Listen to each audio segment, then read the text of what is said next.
Isang pinagpalang araw sa inyong lahat. Tayo po'y magninilay sa salita ng Diyos, ang pinagmumulan ng awa at tawa ng ating buhay, ang salitawa. Today we are celebrating the memorial of Saint Teresa of Avila, Virgin and Doctor of the Church. Sa ating ebanghelyo ngayon, gulat na gulat ang Pariseyo na umimbita sa ating Panginoon na kumain. Gulat siya kasi bago kumain, si Jesus ay hindi naghugas ng kamay. Maganda itong paghugas ng kamay bago kumain kasi mayroon tong hygienic purposes. Subalit, hindi naman ito tungkol sa hygiene. Itong paghuhugas ng kamay nila ay tungkol po sa ritual na batas na kanilang sinusunod. Kaya alam ng Panginoong ang ritual na ito sapagkat isa rin siyang Hudyo. At hindi ito basta-basta na lamang nakalimutan o nakaligtaan ng Panginoon.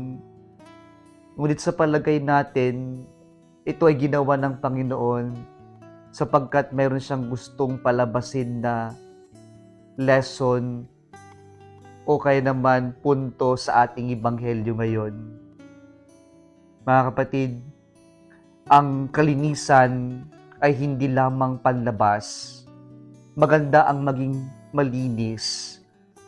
Sapagkat ang paglilinis at pagiging malinis ay dadalhin tayo sa tinatawag na self-discipline.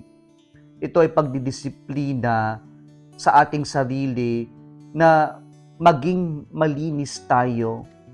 Pero yung pananaw natin sa pagiging malinis ay hindi lamang dapat sa panlabas. Sapagkat kapag panlabas lamang yung malinis, ito ay pagkukunwari, ito ay pagbabalat kayo or hypocrisy na sinasabi ng ating Panginoong Jesucristo. Bagkus sana yung pagiging malinis natin ay nagmumula yan sa kalooban, sa tamang motibo kung bakit tayo nagnanais na maging malinis.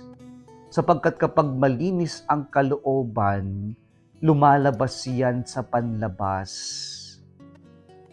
Kaya ang unang nais na ipunto ng Panginoon, unahin nating linisin ang kalooban.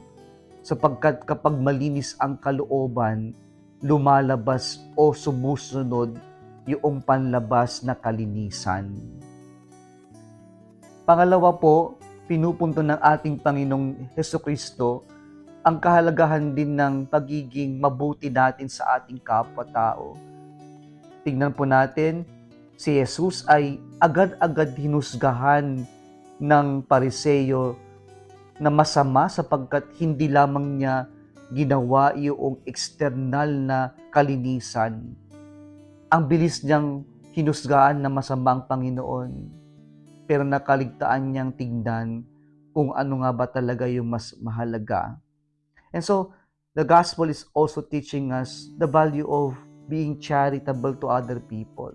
That we should not be too harsh, at the same time too fast in judging other people. Minsan nakakaligtaan kasi natin yung umintindi, umunawa. Ang bilis nating humusga, pero nahuhuli yung pag-unawa natin sa ating kapwa. Na mas maging maunawain tayo, mauna yung awa, kaysa sa yung ating paghuhusga, kaysa sa yung ating pag-iisip ng masama sa ating kapwa-tao. Hindi naman maganda yung, totoo nga, may pinag-aralan tayo ay maraming accomplishments, pero ang sama naman natin trumato sa ating kapwa, ang sama naman nating mag-isip sa ating kapwa-tao. Nawa mas pahalagahan natin at mas tignan natin o bigyan natin ng diin yung mabuti sa ating kapwa-tao kaysa sa yung husgahan natin, ipagkalat natin kung ano yung hindi magandang nagawa niya sa nakaraan o yung pagkakamali niya. Masana't mas piliin nating tignan yung mabuti sa ating kapwa-tao. Kung nagustuhan mo ang video na ito, huwag kalimutang mag-like, i-share at mag-subscribe sa Salitawa Facebook page. Muli isang pinagpalang araw sa inyong lahat.